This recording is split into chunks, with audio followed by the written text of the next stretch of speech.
All right, so we're good. Episode 12. Welcome back to the Cutler cast, and we've been having tremendous feedback from you guys. I want to say we appreciate, all the people tuning in. We get a lot of new subscribers, and make sure you guys, if you're not subscribed to the channel, make sure you do. This is our weekly podcast, and we've done 12 episodes. We're just laughing because we actually did 13. We did 13. I think J-Mac we need to keep that in the vault.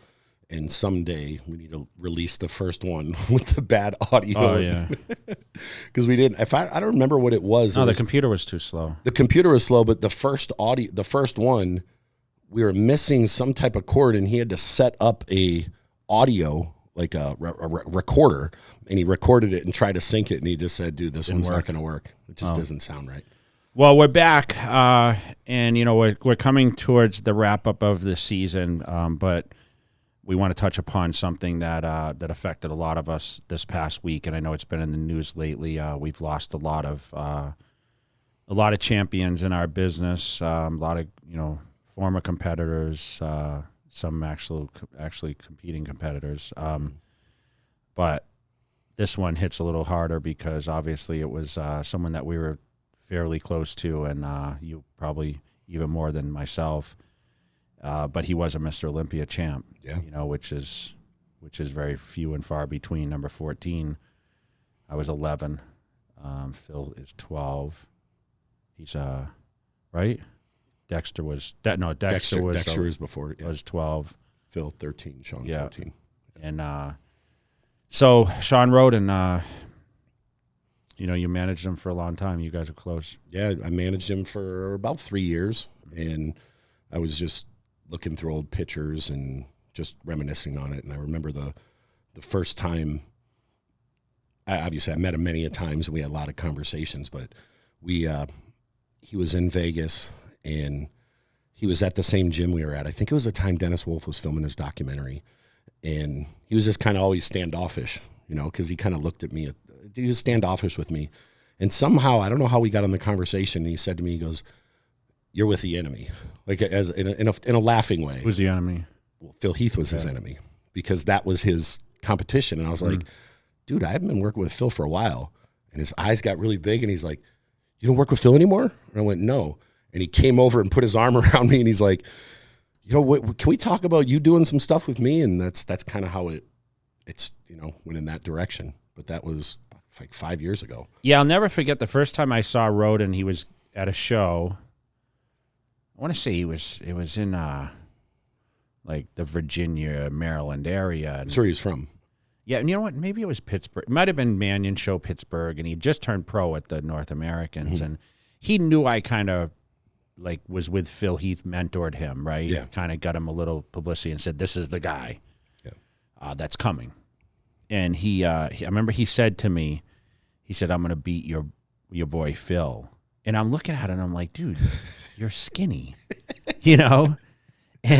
he would say it with a straight face. No, and he was dead serious, and I didn't know, I'm like, okay, how do I take this? I remember thinking inside, okay, this is like an awkward moment, but it's because I'm like, dude, Phil Heath's a world beater, at this point. He's starting to really come up. Yeah.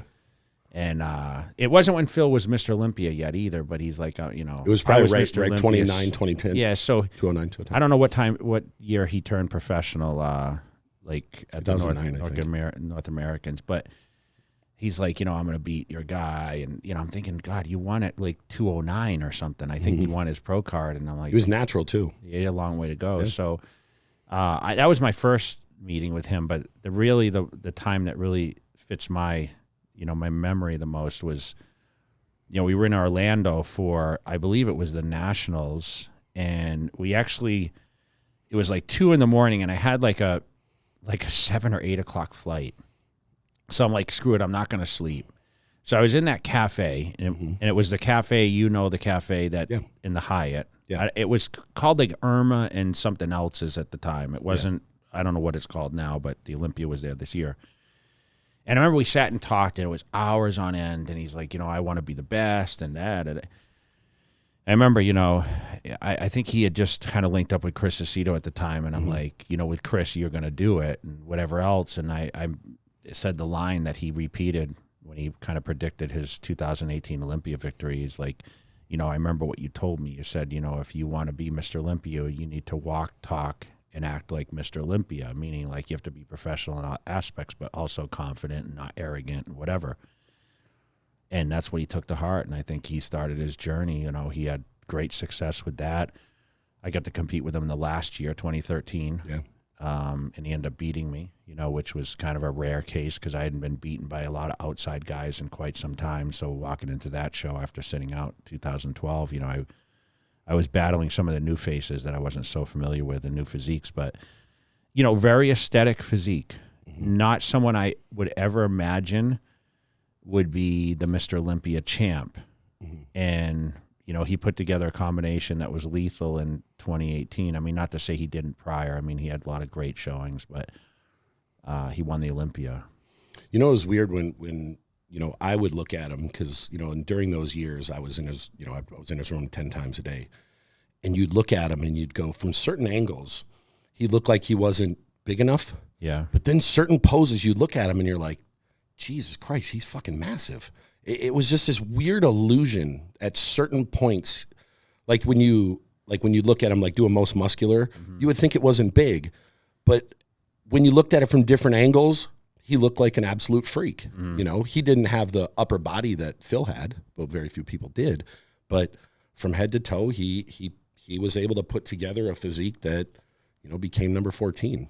And in 2017, and it was something I wanted to note, he looked just as good 2017 as 2018. I actually thought he was going to win in 2017. And Chris looked at him. What did he finish that year? He got like 5th. And Chris looked at him, and he looked just as good as when he won in 2018. Something happened from the time we left the hotel to the time he got on stage. Something changed, and he faded a little bit, and he did not look the same. And then an hour after the show in the room, he looked just as good as he did when he won. So something happened in that point where he dropped to 5th place. But when we left there, he was happy. And I remember him telling me, I know I can win next year. Like, I know I will win next year. Yeah. And even if you go back and look at, I have a post that I made the 2 nights before when we had to meet the Olympians. And I posted a picture with me and Flex Lewis and Shawn, and I put in there I'm here with the 2 guys that are gonna be the last 2 standing. I knew he was gonna win. He just you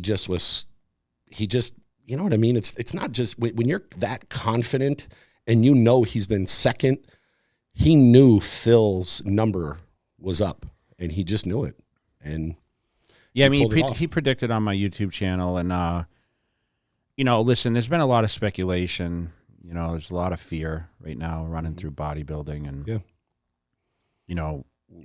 it's speaking from someone that did all those things that people are attributing. Whether it's the nutrition or taking the juice or whatever else. It's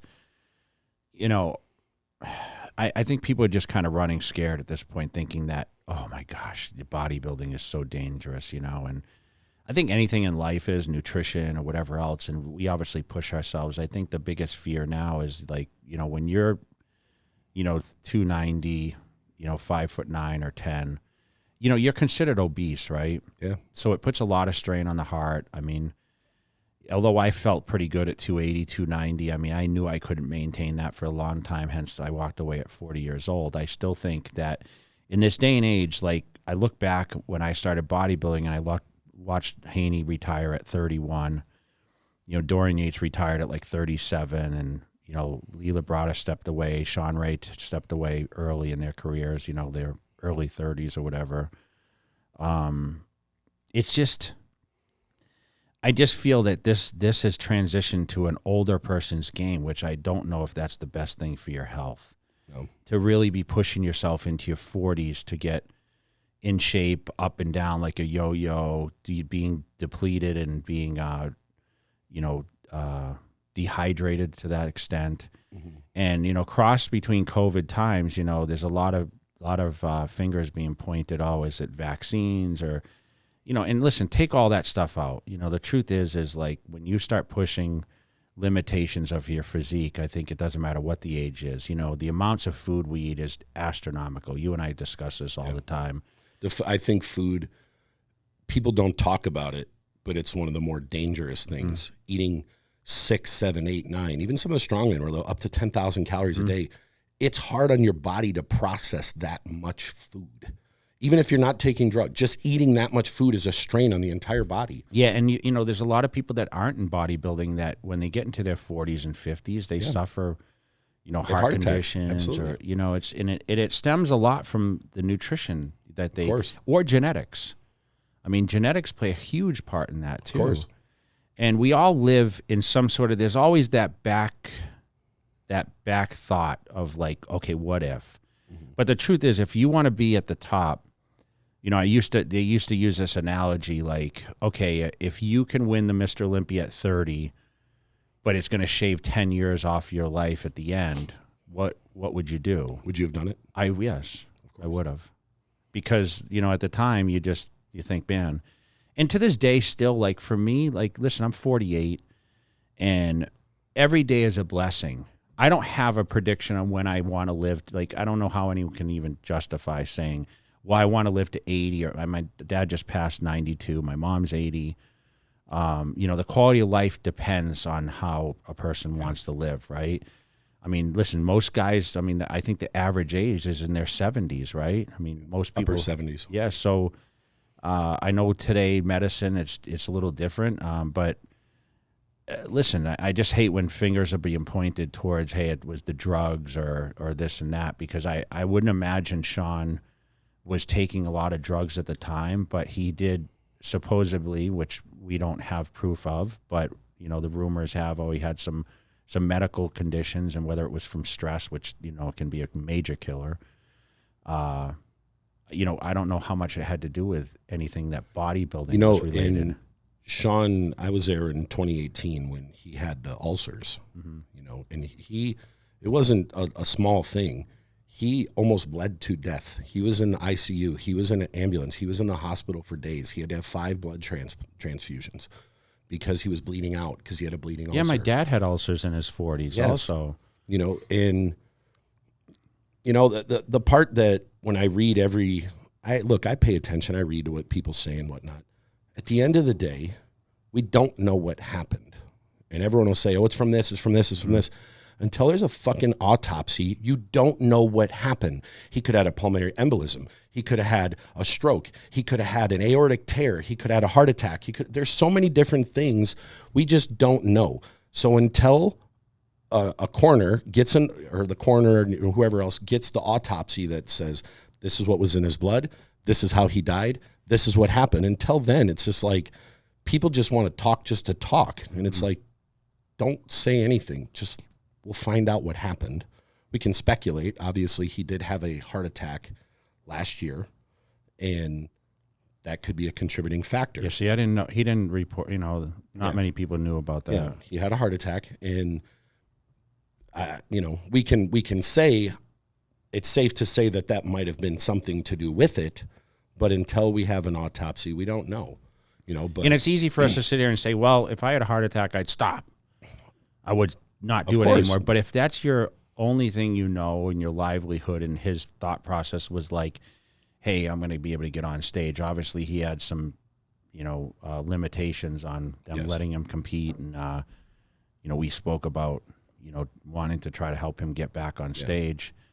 But obviously, they needed some sort of a positive conversation with the attorneys and everything else. It just seems like it never came forward. Yeah, and I don't speak a whole lot on it. It just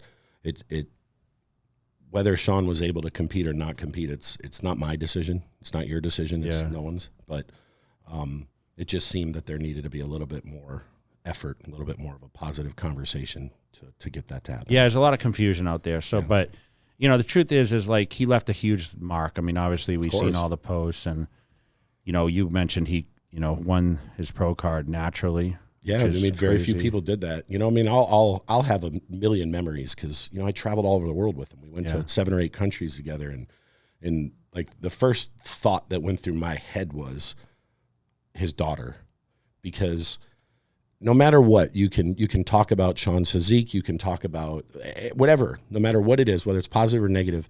That dude loved his daughter more than anything. Mm-hmm. There wasn't a day where he would call me or FaceTime me that he wouldn't bring her up, wouldn't talk about her, wouldn't say, I'm doing this for my daughter, doing this. And it got to the point where, I mean, I still have videos in my phone, just funny videos where Shawn would call me. He'd usually FaceTime me. And he'd have like this weird look in his face, and he'd go, Cora wants to talk to you. She'd hand me the phone, and then and she'd go show me her toys or whatever else. And then he'd go, dude, I wake up. He goes, I sit down and have breakfast with my daughter, and she says, I want to talk to Matt. He goes, what the hell? And he would just start laughing. But he that was the first thing that went through my head was, she's 5 or 6 years old, and now her dad's not there.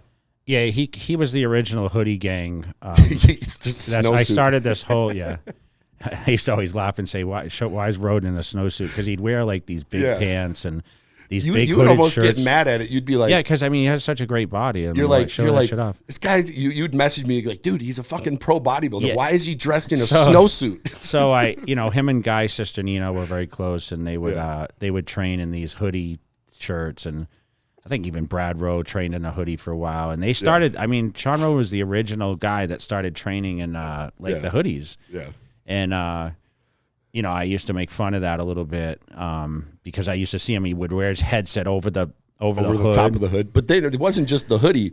He would have like this windbreaker over it, and the windbreaker pant. And those pants were those pants he always wore. They were lined, so they're like sweatpants. Yeah, but there's wind pants. Seemed like everything was 4X. I know. It was oversized. And he'd have those whatever shoes up to his knees, and you're just like, yo, man, are you going to like Northern Canada? He definitely had his own swag, so and for me, I'm always one of these guys I visualize when I train, right? So I like to see the body parts that I'm working, as you know. I wear like tank tops or t-shirts or shorts or whatever. Rarely do I wear baggy pants when I train. Never. Because especially like, number one, I get hot, but number two, I like to see the muscles function, right? Yeah. So I do use the mirrors, and I was always weird to think, okay, how does he judge how he looks especially prepping for a show, because you used to see changes every day. So it's like when you ate carbohydrates or took them out, or you changed something, and you want to see, okay, how's my body look in the gym in the mirror that I'm used to training every day? And I used to watch those changes, and that's how I kind of made adjustments where he would be covered up. So it always fascinated me how someone makes changes when you're totally like bagged out like that. You know what I mean? And I always ask Guy the same kind of thing, and I said, you guys train such heavy clothing on. But man, it was just kind of, maybe it was just a mind fuck type thing with these guys that they just like to be secluded and not have people looking or even knowing who they were at certain points. But for me, it was like I was always a tank top and shorts guy when I was on top, just to show, hey, this is what I got.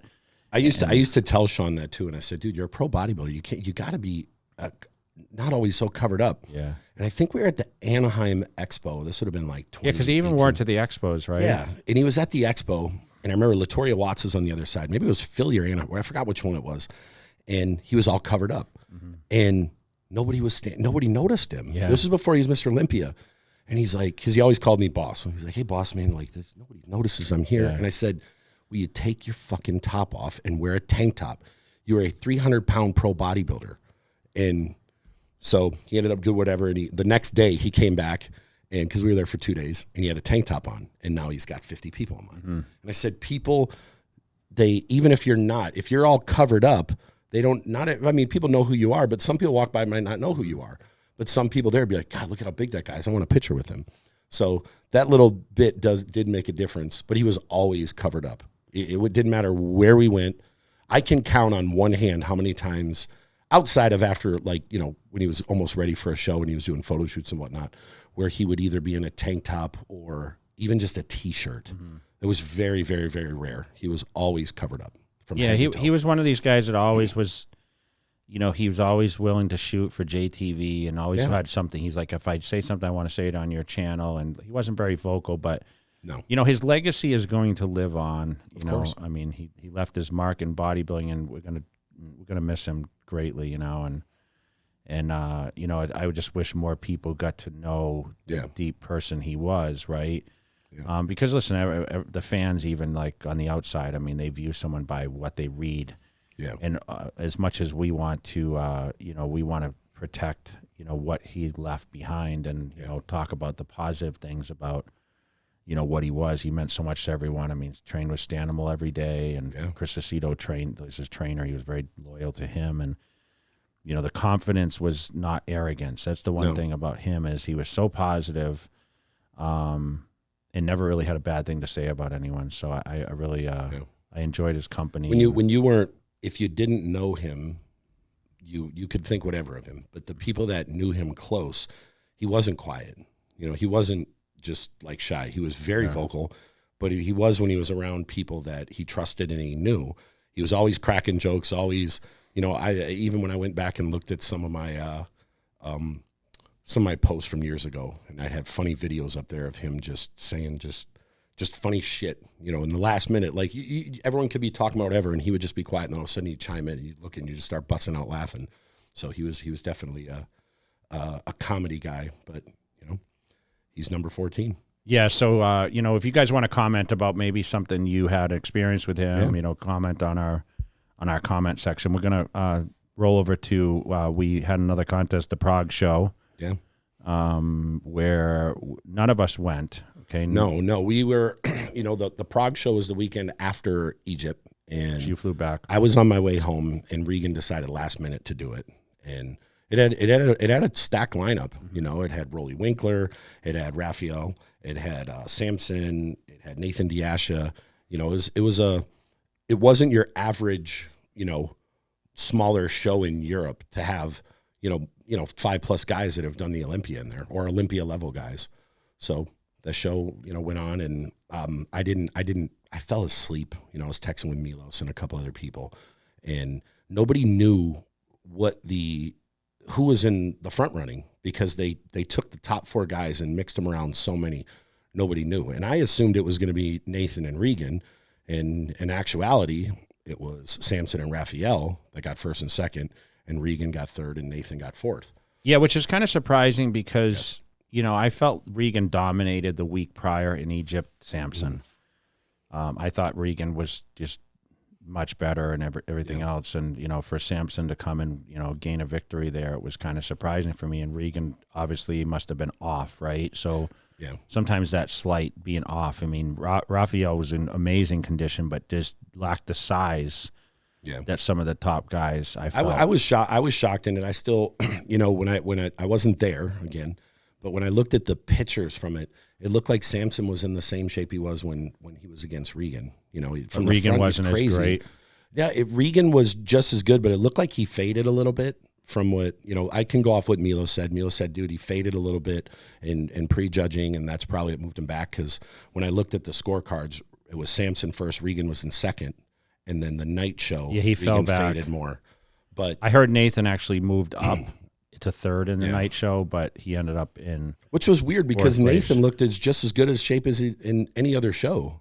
So again, I wasn't there. Sometimes pictures can be deceiving. I mean, could it be the structure? Or? I don't know. I mean, at the end of the day, Steve Weinberger was a head judge, and if you look at those guys, I mean, we talk about this all the time. Regan definitely needs more size. Yes, but his structure is just perfect. Yeah, I mean, I just think he has all the the structure to be dominant. I mean, when people say he's too small, but he's in the upper 250s. That's not a small person. I mean, I know he's 260, but this bodybuilding. I mean, in today's standards, I mean, Nathan is almost 260, and he's he's about 5'9", maybe 5'10". He's a couple 2-3 inches shorter than Regan. Yeah, but I wasn't there. Steve Weinberger was a head judge, and Steve's got as good an eye as anyone in this industry. So he must have saw something we couldn't see through the pictures. Yeah, so the great thing is Samson's qualified. Yes. Regan's qualified, and also Nathan's because qualified. They have won other shows. And Rolly got 5th. Okay. Rolly was 5th, yeah. Not as normal self. No, he just and I haven't spoke to him about it, but I don't know. I mean, he's 45. Is that it for the season now? Is there any more? Oh no, we have Romania. Romania's this weekend, and I think Samson's doing that. Raphael's doing that. I don't think Nathan is. Regan's already back, and he's already back across Canada, the ocean. Yeah. I don't know who else is doing that, but I know Samson and Raphael are there. I would assume, looking, if it's the same physiques that they have, Samson's, he's going to be it's going to be tough and for him. Regan won that show before, right? Regan won it last year. Okay. It was, you can't, his body was going from the down. Olympia to this, to this, to this, to this, and all the travel nightmares we had. Even when he went to Prague, he had travel issues getting there as well. And he was, stuck waiting for 3-4 hours longer than he was supposed to because of it's a travel nightmare right now. If going forward, I mean, if we have to go somewhere, you do what you have to do. But if I'm going to go anywhere internationally, I need to be able to get on a plane in this country that goes straight to the country that I was at, where I know the restrictions here and there's nothing that's going to go in between. Because once you land in another country, they can do what they want with you. And where before they just didn't care, but now they can go, we don't accept this, and it can be a problem. Like, even after all the nightmares I had, I've been on the phone with United's high ups, and they're like they're investigating it, like what happened to us. Well, I read this week that they opened up for vaccinated passengers now between Europe. You can travel now. Yeah, you can go back and forth. It just some of these every country has a different rule and a different law as far as COVID. Some countries, like for example, if you want to go to, if you want to go to Mexico, all you have to do is fill out a questionnaire. Have you been running with COVID? Boom, boom, boom. You're done. You click this. It sends you a barcode when you walk through customs. They scan it. They know you're good, and then you go, and that's it. Other countries, they'll say, we need a PCR test. You need to be vaccinated. Some countries, even if you get there, they still make you quarantine, even if you're vaccinated. Some countries make you pay insurance, where you say, hey, you need COVID insurance. And it could be anywhere from $10 to $200 or $300 because people come there, and if they get COVID and don't have insurance, their medical system has to put the burden. So if you want to come there, you have to pay this so they can build money up in case this stuff happens. So you just got to really do your research and know what you're getting into. And I don't know if this is a forever thing or if this is something that next year. Well, the mask is supposed to be gone in January, I heard. I hope travel. So. When they were supposed to be done in September, but when we were in Germany when we were stranded and we were getting our COVID test downstairs, we were down there. The people that handle the COVID test, it's not here like it's at Walgreens. It was an actual medical doctor, and he was saying he could speak perfect English, and we were talking with him, and he's like, I've been doing this for a year. He didn't have on one of the N95 masks. He had the surgical mask, and he goes, this does nothing. He goes, I haven't got COVID. And he goes, I see people all day. Every day people come here with COVID, and I haven't gotten it. And this isn't like I'm saying anything positive or negative about COVID. The whole point is a lot of these measures that are in place, they're not doing anything. All they're doing is making it more difficult to live your life. If you're going to get COVID, you're going to get it. I know a lot more people that have COVID right now than that had it before. Yeah. And I don't know if I've had it. I mean, I've never. They asked me yesterday. I was giving blood yesterday, and have you ever had a positive COVID test? I didn't take a test, but I assumed I had it. But I said no. I've never had a positive test either. I mean, last week I had fucking 4 tests, and before that, there was a couple times where I just felt off. Yeah. And the one time I was going to Austin, Texas, to go see Angelica and Marco, and she's pregnant. And I just thought to myself, it'd be very selfish of me to not at least check just to make sure that I don't have anything, because I'm going to be staying in their home with them. Of course, yeah. So I wanted to make sure that I didn't have it, because if I would have, obviously, if I went there and gave this to a pregnant woman, like, I'd feel horrible. Yeah. So, but that was the only other time I took a test. Yeah, we're heading to San Diego next week. Yep. And we don't have to fly anywhere international, which is great. Nope. So San Diego Fit Expo, info is on fitexpo.com website. Yep. We have some headliners there. Let's mention those. We got you going. We got Sergio Oliva Jr. We got Guy's sister Nino. We got Regan Grimes, and we got Yarishna. And I know there's a couple other, like Chef Rush is going to come down. Yeah. I was chatting. Yeah, Julian Smith is there. Julian Smith. I was Brad Castleberry's there. Brad Castleberry. I think Breon said he's going to come down for throughout the day, and I'm sure there'll be other people that will pop in. But it's cool that it's a good feeling, because we always go to all the Fit Expos. Yeah. It's like I they're have since the first one. Yeah. You have for over a decade. They're like Jane and the crew there are family to us. Almost 20 years, bro. Yeah, a long time. It would be 20 years next year, I think. So you've always been there. So the fact that they have not been able to have one, January will be 2 years since they've been able to have one. It's special to be able to go to this and actually say, hey, we see you again. You know, because outside of when they came here to Vegas to meet with us, earlier in the year, we haven't seen any of them. I think there's a contest going on at the same time. I think there's a contest. I think there's a show. So, you know, people always ask, what do I expect when I travel to these things? I mean, besides the meet and greets, I mean, there's a lot of samples there. I mean, get to walk around to the booths. I mean, if there's a show to witness, obviously that's great. Yeah. But, you know, you want motivation. Make sure you guys come check it out. I mean, all the info is there. And that's like the only other thing of the year that I was even looking at is Nationals. Yeah. And I think I'm going to go. You know, Yarishna's husband's competing, and I think it'd be a good show to go to. It's the last big show of the year. It's in Orlando, same place as the Olympia. Yeah. Yep, same hotel, same everything. We're familiar with it, and I just thought, you know what, man, it's been a shitty couple years, and if this is the last event, hopefully that we have to go to, where maybe there won't be restrictions maybe next year going forward.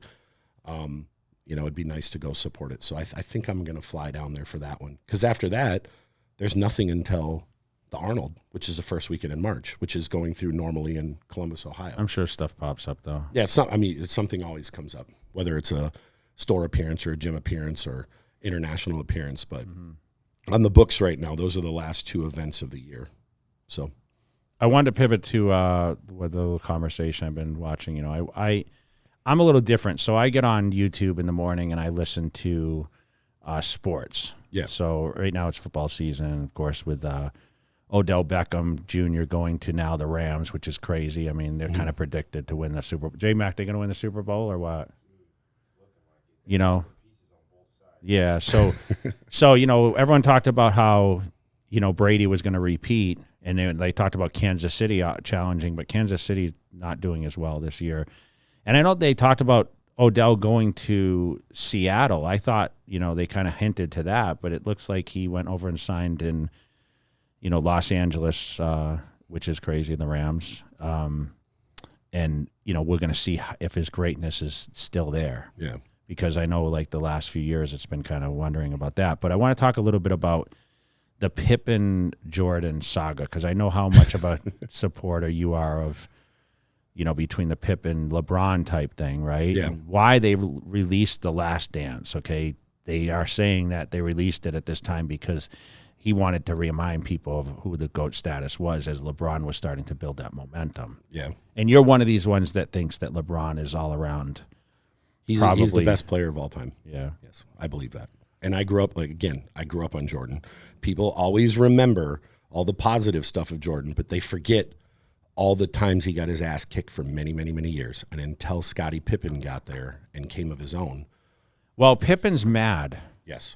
Pippen's angry right now. And so what information I'm gathering is that, number one, they're mad because Jordan kind of dictated the whole thing, right? So, you know, he got paid $10 million at least, right? Which is nothing, obviously, to Jordan, but you know, he kind of dictated how it was going to go. And you know, from the time where he said, "Hey, I walked in on the guys doing the drugs," to you know, Pippen, you know, bailing and quitting on one of the games, and you know, not being that much of a figurehead or a leader, that's kind of put him, you know, on the spot a little bit. And you know, the question is why do you think all the anger from Scottie Pippen, and would Jordan been as great without Pippen? The first thing to me, you always, whenever there's an issue, you always try to find the root of it. And the root of it to me was Scottie signed a really bad deal many, many years before. You know, most NBA, deal? It was, I think it was $17 million for 7 years. Yeah. And the reason he signed that was he wanted to guarantee he had this money for his family, which I can understand. He grew up that. Poor, yeah. You know, I mean, dude, $17 million is still a lot of money back then, especially. Back then, in the early 90s, late 80s, that's a ton of money. It's still a lot to this day. But if he would have signed a 2 or 3 year deal, then he could have got a 40, 50, 60, $70 million deal, and he couldn't. But Jerry Reinsdorf back then said, this deal that your agent's negotiating is not a good deal for you. deal. Don't sign it this long. You're young, but if you sign it, do not come back to me and ask me for another penny. I'm telling you, this is a bad deal for you. And he signed it. And once he realized that he was, at the time, he was always a top 10 player in the NBA. For him, there were guys that weren't even starters on other teams that were making more money than him. He was at one point, he was like the 170th or 107th, like highest paid player in the league when he should have been, in the top 10. And I think that throughout all those years angered him because I don't think Jordan ever came to his, and I don't know this for sure, I don't think Jordan ever came to his defense with the team and said, hey, man, I need this guy. Renegotiate his contract. Help him. Like, I need him. And I don't think Jordan ever had his back in that aspect. Well, it seemed like Jordan really supported. He didn't necessarily support him, but he supported other players more. Yeah, I don't know because Rodman. I mean, he praised Rodman like he saved us basically, right? And if you remember the story, like he went to Vegas to get Rodman, but the rumors are is like he was sick of Jordan's shit, and that's why he was in Vegas, Because you can imagine when you're that much of a leader, I mean, it's kind of like the Tom Brady thing, and I mean, I'm sure you're very, very stringent about like what goes on, right? We need to make all these pieces fit, especially as Jordan was coming to the tail end of his career, and obviously you're winning championships and you're expected to. The pressure's on, right? Yeah. They weren't allowed all the cameras in there until the last dance. I mean, they knew it was happening, So, I think they're just like, it doesn't seem like Pippen pivoted to anything of like the caliber that some of these other guys have, Yeah. Whether Pippen, he was severely underrated. Would Jordan have got where he was without Pippen? Absolutely not. There's no way. Pippen was probably one of the best him and Rodman both were two of the best on-ball defenders ever. Even in today's day, Pippen would still be one of the best defenders because he was a lot taller than he was listed, but he could defend all 5 positions, and there's very few guys that can do that. He was just kind of like a less beefy version of he was the LeBron before LeBron, except LeBron took it to another level physically, and LeBron was a little more skilled than him. But I remember when Jordan left to go to go play baseball, everyone thought the team was going to fall apart. Well, during that year, Pippen, if I remember right, he was like an MVP candidate, and they only lost like 2 or 3 games more than when Jordan was there. So with Jordan leaving, the team was I think it was the last game of the semis. They had a shitty call against the Knicks, or they would have went to the finals, potentially went to the NBA finals without Jordan. So Pippen was that good, but he just had this horrible chip on his shoulder because he should have made. Well, I think they highlighted that in The Last Dance how Pippen wasn't able to achieve that. He didn't capitalize. So I'm sure, and this could be and I'm not in his shoes. I mean, I bought his sneakers, bro. Pippen? I still have them in my closet. It was one of my favorite pair of shoes. Really? Yes, they had a red and a blue pair. Uh-huh. And those were like my favorite they were like a low top Nike shoe. And it was, the Pippins were my favorite. I mean, when I had the opportunity, I used to wear them back in like 2001, somewhere around there. And I was able to buy the throwbacks. They were available like again recently, and I ended When'd you start wearing them? I actually I put them on the other day to wear them to the gym, but I ended up wearing them. Why not? Because I don't, and I mean, most people would have no idea what they are. I love my Jordan 1s, and I wore my Garnets, and everyone has their specific shoe. I tried buying LeBron shoes, but I wasn't super fan of LeBron. I'd still just wear Chucks, man. They're still I wear the Wilt Chamberlains. They're my favorite. But I saw that, LeBron just got his logo on some of the college jerseys, and so he's like really taking a step towards. He's doing, Jordan still laid the blueprint for all these guys. Jordan didn't make a ton of money on the worth court. $1.5 billion. They said he made his money from that. Jordan brand is by far the biggest. LeBron will be worth a lot more money, though. I'm sure, right? When LeBron is Jordan's age, yes, he will be worth more. But Jordan did lay the blueprint for him, saying, they said that's where he'll 100%. be GOAT status, where he kind of, no one will ever have branding like Jordan, they said. No. And no matter what LeBron would do, shoe-wise, whatever, the Jumpman is always going to be the staple. You know, the Jumpman, Jordan could pass away at 70. That Jumpman is still going to be here. It's going to be here for eternity. That's just he was the first guy to do that. And I like I said, he laid the blueprint to where LeBron is doing the things while he's playing that Jordan did after he left. So Jordan paved the way, and LeBron's saying, well, why do I have to wait till I'm 50 to do this shit? Let me do it now. And he has a really good team around him that helps make this happen. There's a lot more than just Maverick Carter and these other guys. There's a lot more moving parts that I actually found out about not long ago, just because of people that I work with. And Jordan probably didn't have those same people. Because again, when you're paving the way, you're learning the hard way. Yeah, it's pretty crazy though, because we talk. Our podcast has talked a lot about basketball. I know. I'm a fan of it because I was never able to play. I was too short. And right? I did. Yeah, I actually was decent in obviously grammar school. Who isn't? But like I wouldn't have been able to play in high school or anything like that. I just didn't have the height, but or the coordination. But it's funny because when Jordan got drafted or whatever. When he started college, he wasn't the best player, right? Oh, and then, but LeBron was like few. They said this guy's the next Jordan from the time he was 16. Yeah. And it was like greatness was always there. So you kind of look back and you think, okay, who's better? I mean, there's always going to be that comparison. I remember I just did a podcast this past week, and they talked about bodybuilding eras, and they said, well, how would you fare, in today's era, and like, who would fare well? And I looked back and I said, I hate when they make the comparisons, but to this day, it's still Ronnie Coleman would be able to blast anyone. Yes. He'd still be winning the Mr. Olympia. Dominate, yes. And listen, I think I could hold my own. I think Phil would still dominate like his best. And, how would Lee Haney and Arnold do? That's the question. I think Haney was ahead of his time at that point.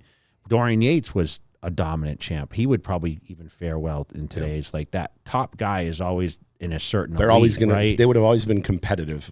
But, there's a lot of comparisons to that. And, I still stand by my Ronnie Coleman's the greatest body on stage ever, right? I agree. Like, I don't think there's ever been that comparison. But people say, oh, you're 09 or, Arnold for his era was, listen, it was great. But, if you want pound for pound, striation for striation, I mean, you don't get much better than the Ronnie Coleman that I was trying to defeat, So was I the hardest challenger of the Mr. Olympia, runner-up position? And I've said this to people, and I don't know if you've ever really sat and thought about this. People will look and say you got 4 Olympias, but you got second 6 times. Mm-hmm. So if that other guy wasn't there, you could have legitimately had 10 Olympias. If Ronnie wasn't there, you would be... You know what, though? I wouldn't have been as motivated if Ronnie Coleman wasn't there. So somebody else could have slid. It's a variables. I don't know if I would have won that consistency. If somebody ahead of you wasn't that good. I spoke about that because I said, fuck, Ronnie Coleman was just... I owe so much credit. And it's funny, as we get a year apart from that time... Like, as I get a year older every year, I appreciate it so much more, which is crazy because I thought I appreciated it, but I think I had to get over that hump. Like 2013, I was like, okay, this is my last. But then I thought in 2015, like, man, could I actually battle with these guys? And like, then once you get your mid 40s, it's like, dude, it's over, right? Yeah. Stop.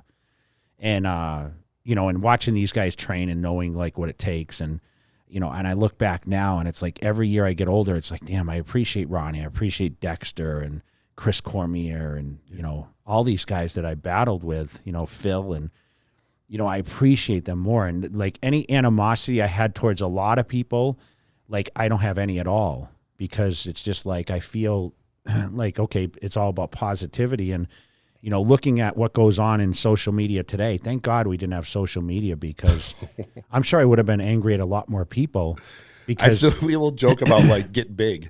We used to go on there. They used to call you fridge. Yeah, but I mean, listen, everyone has their limits on what they can take, right? But when you're the best in the world and people are trying to tear you down, it sucks a little bit because you want everyone to praise you, but at the same time, you don't want them to praise you too much because you don't want to get too comfortable, right? Of course. And we all have flaws and weaknesses or whatever else. And, you know, I look back and I'm like, damn, I won 4 Olympias, you know, and I was second 6 times. And now I'm more excited about it because I'm like, damn, I was pretty fucking good, you know? Well, yeah, because you don't realize it when you're there. And now reflecting back and, you know, when people want to listen to me speak and they want to talk about, you know, some of the greats, and I'm considered on some of those great bodybuilders, like it's amazing. And I can appreciate more like the climb up of like Hunter and Nick and, you know, Ian and these guys fighting now to kind of make their mark. Those guys are where you were in the late 90s. Yeah. And the way you looked at, you know, when Ronnie won or whoever else, they're looking at Rami. They're looking at Phil the way you did. And I wonder what Rami thinks. I wonder if he's enjoying the process. I always wonder to get inside people's heads and say, does he take a sigh of relief like I did after every Olympian and say, oh, I'm safe for another year? I think after this last year he did. You know, because that's all I thought about was like, oh, I used to sit and I used to pray and I'm like, man, I did it again. And now like I can maintain this title for another year and I don't have to worry about the stress as much until, you know, 4 months out or whatever, where I start dialing down. So let me ask you, so after you lost to Dexter, did you have some maybe like not a sigh of relief? Oh, it was a relief. Like, but a relief like, oh, it was like, now I can come after it. No, now it's on you. I remember thinking backstage, I'm like, and I think I said it to Carrie, I'm like, man, like, all my biggest fears came true. I lost, you know, because we always had these discussions where it'd be like, okay, when I win, it's going to be this, but okay, there's that chance I could lose. And how are we going to handle it? You know, and okay, how is it going to affect me?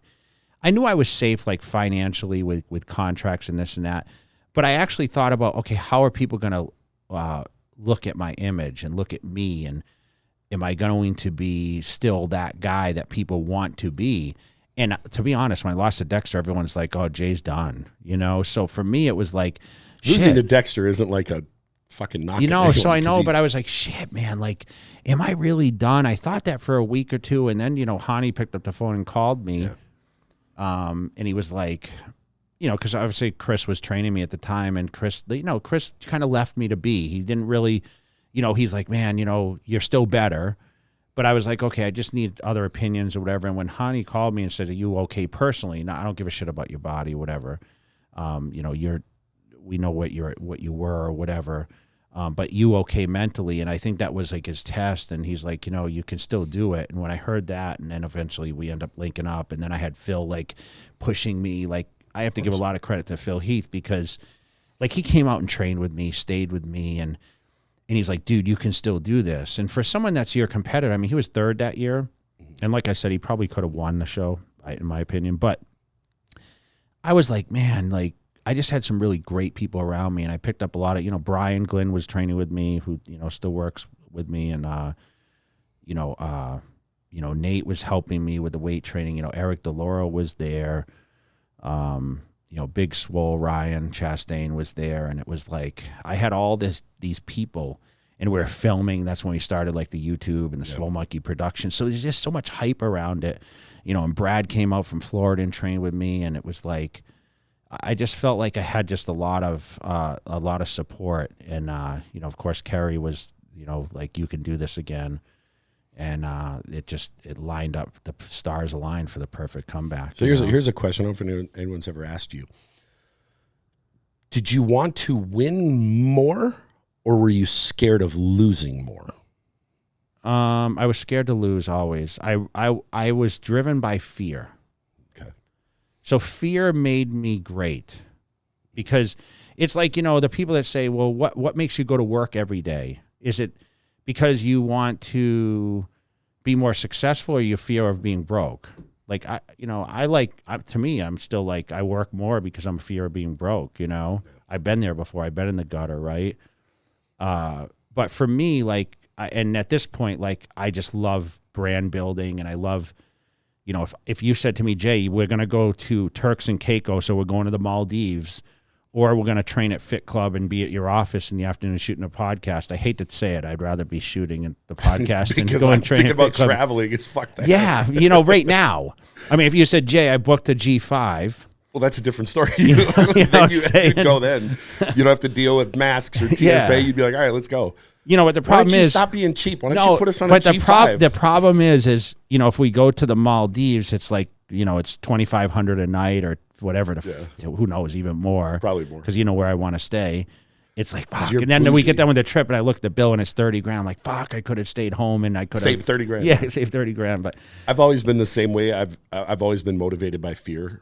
Anyone who say that a lot of people won't admit to that. Shit. Anyone who has been to the bottom and knows what it's like to have nothing.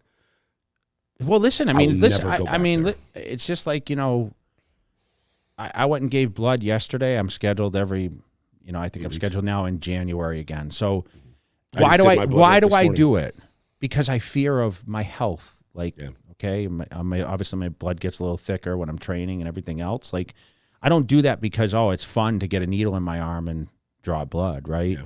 It's like you kind of go through life as like, okay, I think about the positive things, but there's always that, okay, if I don't do this or don't do that, it's just like you want to be a role model for people now. So I'm not going to go out and go crazy and do anything. Sometimes sideways. It's a curse though. Like even for me, like, no matter how successful I get, I look at every dollar the same way I did when I had nothing. So, and I don't need to be like that. And I don't know why, because there's times I'll go to a store and I'll look at something and be like, that's $2. I ain't paying $2. I know, but you got to think like, what do I really need, right? Yes. And I think that's where today we talk about watches. You buy a lot of watches, and we talk about watch deals all the time. And it's like, I don't even like wearing a damn watch. I don't either, but I just put it in my safe.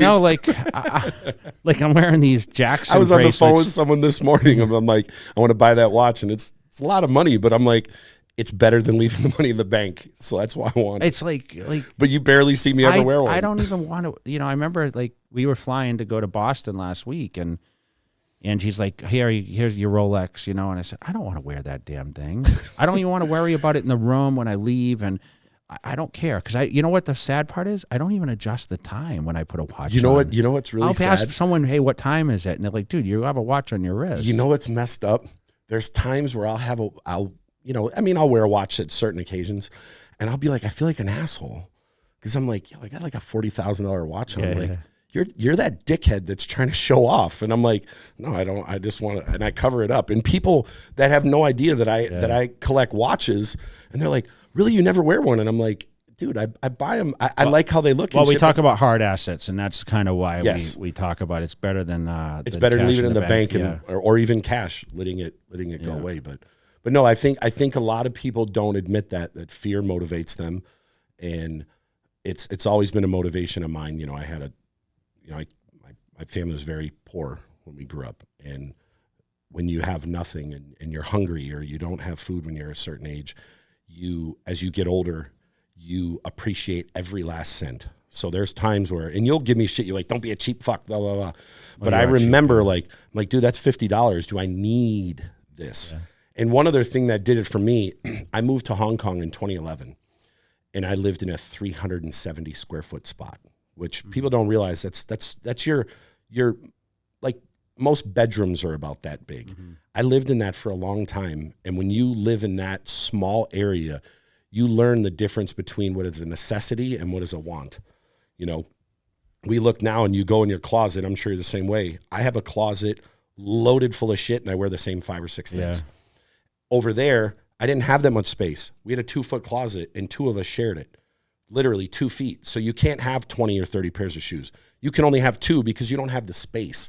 So you learn what you need versus what you want. And I think a lot of people just get spoiled with that, and they don't understand the difference between a need and a want. Like, you don't need a $2,000 purse, or you don't need a $100,000 watch. It's good to have those things, but I think the whole moral is like, we do things sometimes out of fear of what we might not be able to achieve, or we might not be able to succeed at doing. So that's kind of the moral of the story. So but we got a surprise for the next episode, so we're gonna leave it a very at big surprise. Yeah. We'll And leave it at that. So we're going to see you guys next for episode 13. Finally, we're getting to the 13, and make sure you guys like, comment, subscribe. Share. Make sure you guys comment. Like we said, if you guys want to comment about the Shawn Rhoden your favorite experience, relationships, please list your but experience. listen, tell us what you think about this this Scottie Pippen Jordan controversy going on right now, because I think it has to do. I think we have some opinions about that. Alrighty, we're out.